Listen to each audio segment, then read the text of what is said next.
Hello friend, જય શ્રી કૃષ્ણ. કેમ છો બધા? મજામાં ને? સ્વાગત છે તમારું PNV કિચનમાં.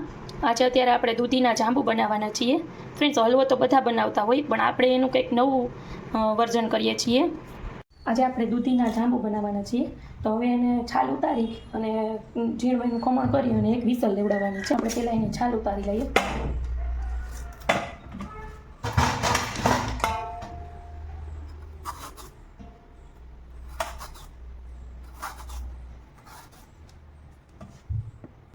આપણે દૂધીની છાલ ઉતારી લીધી છે. હવે એનું આ રીતે શું ખમણ કરશું.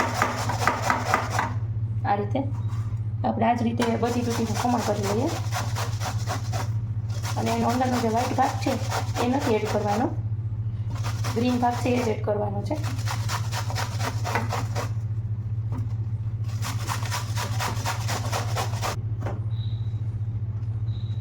આ રીતે એનું ઝીણું ખમણ કરવાનું છે એ આપણે કરી લઈએ. આપણું દૂધીનું છીણ રેડી છે. હવે આપણે એને કુકરમાં, પ્રેશર કુકરમાં લઈ લઈશું. એમાં એક વિસલ લેવાની છે. આપણે એક વિસલ લઈ અને કુકર ઠંડુ થાય એટલે આપણે એને ચાણીમાં નીતરવા માટે મૂકી દેવાની છે 1-2 કલાક સુધી છે, જેથી કરીને એનું પાણી છે એ બધું સરસ રીતે નીકળી જાય દૂધીમાંથી. એમાં થોડું આપણે પાણી એડ કરી ને એક વિસલ લેવડાવી લઈએ. આપણે દૂધીમાંથી પાણી એકદમ સરસ રીતે કાઢી લીધું છે ચાણીમાં. હવે આપણે ગેસ ચાલુ કરીએ, જાંબુ બનાવવા માટે તૈયારી કરીએ. એક પેનમાં 2 ચમચી જેટલું ઘી લેવાનું છે, નાની ચમચી જેટલું.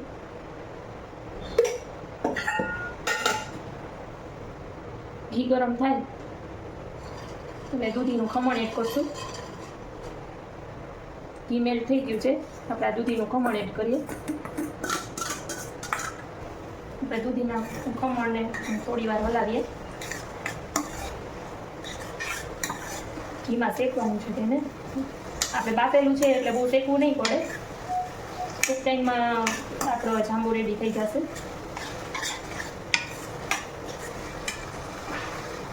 આપણે ઘી સાથે સરસ જ દૂધી ખમણ છે સરસ શેકાઈ ગયું છે. અંદાજે 5 મિનિટ જેવું તમારે શેકવાનું છે, બહુ નથી શેકવાનું. જેમાં આપણે મલાઈવાળું 1 ગ્લાસ જેટલું દૂધ લીધું છે, મલાઈ સાથે જ લઈ લીધું છે. ગરમ દૂધ લેવાનું છે. દૂધનો માવો બની જશે.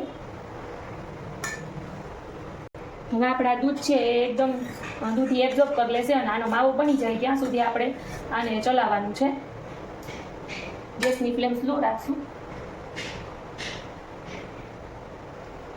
તો આપણે ચલાવીએ. આને સ્લો ગેસ ઉપર જ થવા દેવાનું છે, જેને લીધે દૂધમાંથી માવો છૂટો પડી જશે. બધું દૂધ બળી જશે આપણું.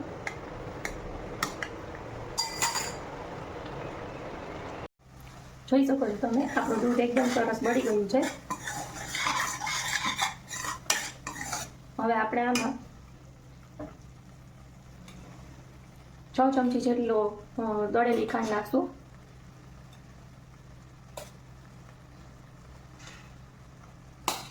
મિક્સ કરીએ.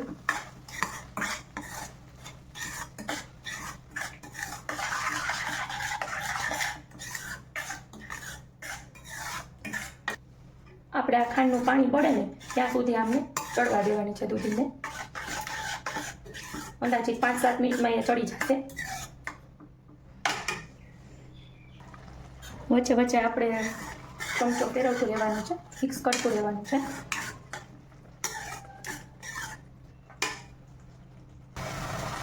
ફ્રેન્ડ્સ, આપણે આ પ્રોસેસ તમે ફૂલ ગેસે પણ કરી શકો છો, પણ તમારે ત્યારે એકદમ ચલાવતા જ રહેવું પડે.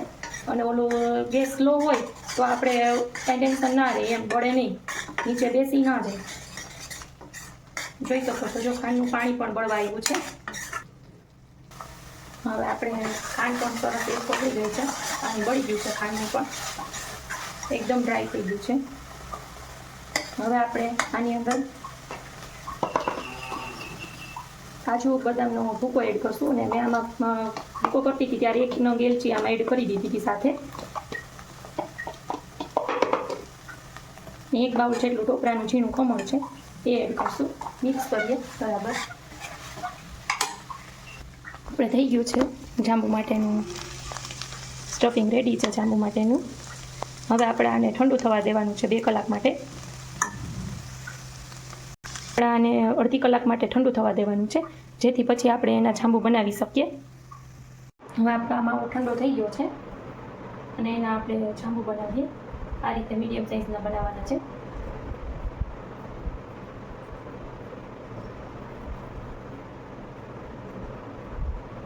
જાંબુ આ રીતે આપણે નાના બનાવવાના છે. હવે આપણે એના ટોપરાનું ઝીણું કમળ આવે છે એમાં કોટ કરશું સરસ રીતે. આ રીતનું આપણે બધા જાંબુને રેડી કરવાના છે. રેડી કરી લઈએ. તો ફ્રેન્ડ્સ, આપણા દૂધીના જાંબુ રેડી છે. મેં એને કિસમિસથી ડેકોરેશન કર્યા છે. તો સર્વ કરીએ ફ્રેન્ડ્સ. તો ફ્રેન્ડ્સ, આપણા રેડી છે દૂધીના જાંબુ.